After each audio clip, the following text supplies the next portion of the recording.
Alright, let me paint the picture for you. I'm nestled in the heart of a bustling city, tapping away on keyboards, solving tech puzzles, day in and day out. Name's Lily, by the way. 32 and deep in the trenches of singlehood. Not for lack of trying, mind you. I've danced the dating dance more times than I care to admit, each time hoping the music doesn't stop on yet another dud. Dreams of family life and kids? Yeah, got those in spades. Reality? More like a deck stacked with jokers. So, there I was, ranting to my best bud, Jess, over coffee about my latest crash and burn. I'm done, Jess. Maybe I'm meant to be the cool aunt forever, not mom material. Jess, ever the optimist, shot me that I've got the solution look. Why don't you try online dating? Worked for me and Mark, she suggested, sipping her latte like she just dropped the mic. I scoffed. Online dating? That's like dumpster diving for love. But Jess, bless her stubborn heart, wasn't having any of it. Not all dumpsters, Lily. You just gotta find the right one. Give it a shot. Peer pressure's a thing, folks. So, I caved, setting up a profile on one of those dating sites, fully expecting a circus of clowns. At first, it was exactly that. Messages flooded in, each one making me more cynical than the last. Hey, beautiful, wanna see my comic book collection? Or, do you believe in love at first swipe? Just as I was about to chuck my laptop out the window, a message popped up. Not the usual drivel. This one was different. Saw you're into tech. Ever debate the merits of Python over Java over a cup of coffee? Now, that caught my attention. A guy speaking my language. I bit, replying with, only if you're ready to admit Python's superiority in certain applications. Meet Alex. Sales manager by day, charming nerd by, also day. He worked for his mom's company, something that usually would have had me running for the hills, but there was something about him. Easygoing, sociable, and didn't live in his mom's basement, a rarity in my dating history. We met up, and the connection was instant. Coffee turned into dinner, dinner into late-night walks, and before I knew it, 6 months had flown by. Then, out of the blue, he popped the question. Not over a grand gesture, but quietly, sincerely, during one of our night walks. Lily, I can't imagine my life without you. Marry me? I was stunned, elated, and a million other emotions. But mostly, I was happy. Genuinely, deeply happy. Yes, I whispered, and the city lights seemed to dance just for us that night. So, here I am, engaged to a guy I met on the very platform I mocked, ready to start that dream family. Meeting Alex's mom, Eleanor, felt like being called into the principal's office long after you've graduated. You know you haven't done anything wrong, but the nerves kick in anyway. So there I was, standing on her doorstep, practicing my most charming smile while internally preparing for a siege. Alex squeezed my hand, mistaking my battle readiness for jitters. She's gonna love you, he whispered, but his voice lacked the conviction of a man betting on a sure thing. The door swung open, and there she stood, Eleanor. Not a dragon per se, but she had that look. You know the one, like she could read your life story at a glance and find it lacking. Lily, this is my mom. Mom, Lily. Alex did the intros like he was presenting his science project. Eleanor's eyes narrowed, taking me in. Lily. So, you're the one who's captured my son's heart. Her tone made it sound like I'd done it with dark magic. Pleasure to meet you, Mrs. Hamilton. Alex speaks very highly of you. She waved off the formalities. Please, call me Eleanor. Let's not stand on ceremony. Her living room was like stepping into a magazine. Not a speck of dust or a pillow out of place. We sat, and the interrogation began. I hear you're in IT. That's a demanding field, she started, casual as if commenting on the weather. Yes, it is. But it's rewarding.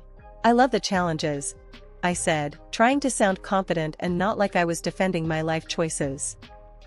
And how do you find the work-life balance? Alex tells me you're quite ambitious. Was that a hint of disapproval? I manage. We both do. It's about priorities, right?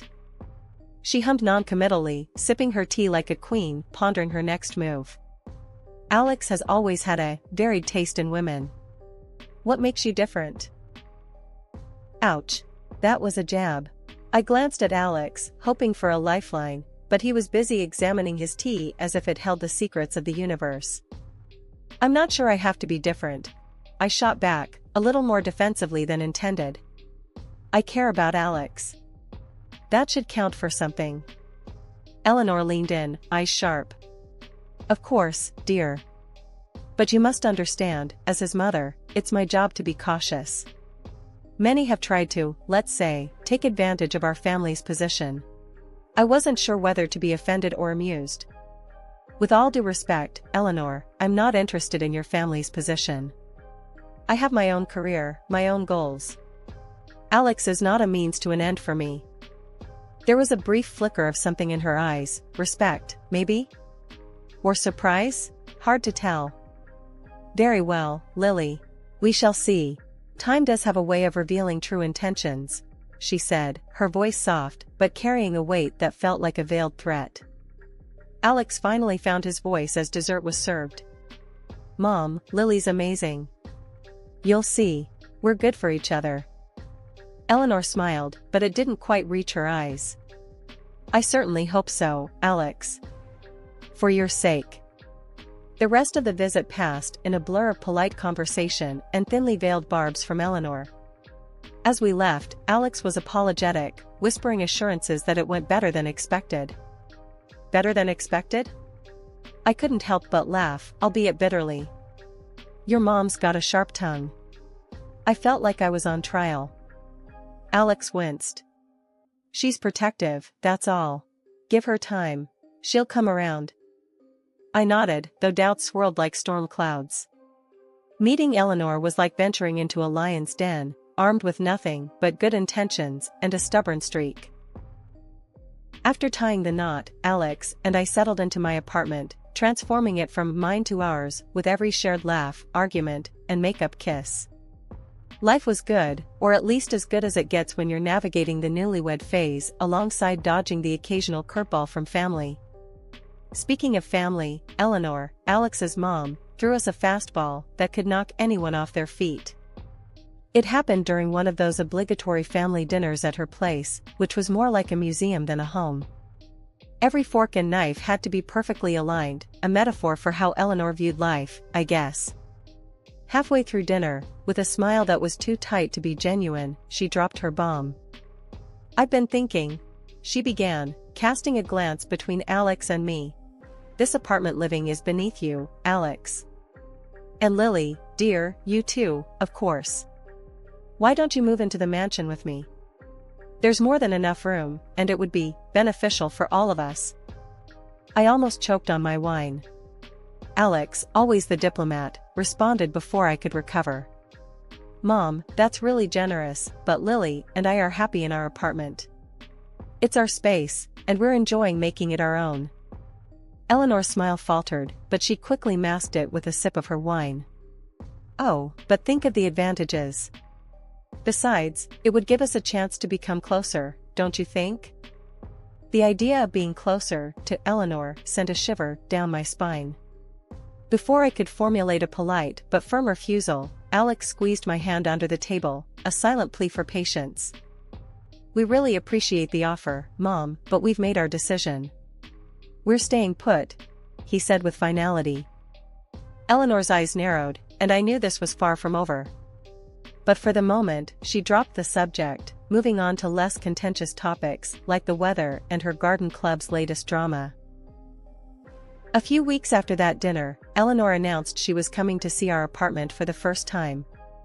Just a friendly visit, she claimed. Friendly my foot. I knew a reconnaissance mission when I saw one. The day arrived, and so did Eleanor, her entrance grandiose as if she were gracing a royal court instead of our humble abode. She greeted us with air kisses, then proceeded to inspect our apartment with the scrutiny of a drill sergeant. This is it, then? she said, her voice laden with a mix of disappointment and disbelief as she glanced around our living room. It's quite compact, isn't it? Alex started to respond, but I cut in, my patience already thinning. It's cozy, Eleanor. And we love it. She hummed, making her way through our space as if every step pained her. And this decor, eclectic, isn't it? A bold choice. I clenched my fists, feeling the anger bubble up. It's our home, Eleanor. We've put a lot of ourselves into it. Then came the coup de grace. As she peered into our kitchen, her nose wrinkled. And cleanliness? Is that not a priority for young couples nowadays? Or is this some trend I'm unaware of? That was the last straw. Listen, Eleanor, I said, my voice steady but seething. This trend you're talking about is called living. We might not have a mansion with staff to keep it spotless, but we keep our home clean and welcoming. That's more than enough for us. If you can't respect that, then maybe you should leave. The room went silent. Eleanor looked at Alex, then at me, and for a moment, I thought she might apologize. Instead, she straightened her jacket, her demeanor icy. Very well. I can see when I'm not wanted. Enjoy your home. With that, she left, her departure leaving a chill in her wake. 2 years into our marriage, and it felt like Alex and I were finally hitting our stride. He was the een to my yang, helping out around the apartment without me having to nag, always ready with a hug or a kind word. But then, things started to shift, and not for the better. I'd been broaching the topic of kids more and more. I was 34, and that biological clock wasn't just ticking, it was booming like a gong. One evening, I decided to tackle it head-on. Alex, we need to talk about starting a family. I'm not getting any younger, I said, trying to keep my voice steady. He sighed, the kind of sigh that said he'd rather be anywhere but here. Lily, we've been over this. It's too early to think about kids. We've got time. Time. That word echoed in my head. Did we really? Alex, I'm 34. In a few years, it might be too late. Don't you want kids? He avoided my gaze, focusing instead on some invisible spot on the table. Of course, I do. Just, not now. Work's been hectic. Hectic was an understatement. Lately, he'd been coming home late, if at all, claiming work was piling up. Weekends were no different, with him often dashing off after mysterious phone calls. One day, curiosity got the better of me. What's with all the secrecy? Who keeps calling? He looked cornered, then spilled it. It's my mom. She's been really ill, having seizures. I've been helping out. I was taken aback. Despite our rocky history, I felt a pang of concern. I'm sorry to hear that. Maybe I can help? It could be a chance for us to patch things up. His reaction wasn't what I expected. He got defensive, almost angry. No, she doesn't want to see you. Doesn't want your help. That stung, but it also made me suspicious. Why would he be so hostile about me offering help? After he left, supposedly to aid his ailing mother, I wrestled with whether to call Eleanor directly. My hand hovered over the phone for what felt like hours. In the end, fear of worsening her condition kept me from dialing. Alex's absences grew longer, his contributions to our joint accounts dwindled, leaving me to pick up the slack. Bills, groceries, you name it, I was covering it. And with each passing day, the man I married seemed to slip further away. Lily, I know things have been tough. I appreciate you handling everything, he said one night, looking worn and tired. Tough doesn't begin to cover it, Alex. I feel like I'm living with a stranger. And your mom? Are you sure there's nothing I can do? He just shook his head, a barrier rising between us. It's better this way. Trust me. Trust. A small word, but damn, it weighed a ton. And right then, I wasn't sure I could. The change in Alex was like a slow leak in a tire, gradual but undeniable. Nights spent alone in our bed became the norm, his side growing colder with each passing day. The sound of his voice was replaced by murmurs into his phone, always stepping out of the room, always whispering. "It's Mom," he'd say. "She needs me." But the gaps in our bank account told a different story. Suddenly, I'm playing the role of the breadwinner, juggling bills and groceries, watching my savings dwindle like ice in the sun. Over coffee, I vented to Jess, my go-to for unfiltered advice. "He's hardly home, Jess. And when he is, it's like he's a million miles away. Plus, our finances are a mess." Jess raised an eyebrow, her skepticism palpable. "Girl, this sounds shady. Have you thought about digging deeper? Maybe hire a PI?" She half-joked, a smirk playing on her lips. I laughed, brushing off the idea. Yet, it lingered, gnawing at the back of my mind, a seed of doubt planted firmly in soil fertile with suspicion. Then, out of nowhere, Eleanor, the last person I expected a call from, reached out, suggesting we meet at a cafe. Curiosity piqued and desperation for answers swirling within me. I agreed. The Eleanor I knew was a fortress, her health the moat keeping us at bay. Yet, here she was, extending an olive branch. What could she possibly want to tell me? The morning air felt heavy as I walked into the cafe, a storm brewing in my heart. Eleanor sat there, looking every bit the picture of health, not the frail image painted by Alex's stories. As I sat down, her eyes locked onto mine, a sternness in them that immediately set me on edge. "Why are you stopping Alex from seeing me, his own mother?" she demanded right off the bat. I blinked, taken aback. "What? That's not true. Alex told me he's been with you almost every day, taking care of you because you're sick." The color drained from her face, then came back in a flush of anger. "Call him, Lily. Let's hear what he says about his whereabouts right now." My hand shook as I dialed Alex's number, my heart thumping loud in my chest. "Alex, where are you right now?" I asked, trying to mask the tremor in my voice. "I'm on my way to the hospital with Mom. She's had another episode," he replied, his tone hurried and anxious. The words hung in the air, a lie so blatant it stung. I ended the call, turning to face Eleanor, who offered a sad smile and placed a gentle hand on my arm. "Tell me everything, Lily," she urged softly. So, I spilled it all, the months of lies, the nights alone, the drained bank account. Each word felt like a betrayal, not just from Alex, but from the life I thought we were building together. Eleanor listened, her face a mask of sadness. "He told me you didn't want to see me, that you were too busy with clinic visits, because you couldn't conceive." I stared at her, disbelief and anger swirling inside me. "That's a lie. All of it. What's really going on, Eleanor?" She sighed, a sound heavy with disappointment.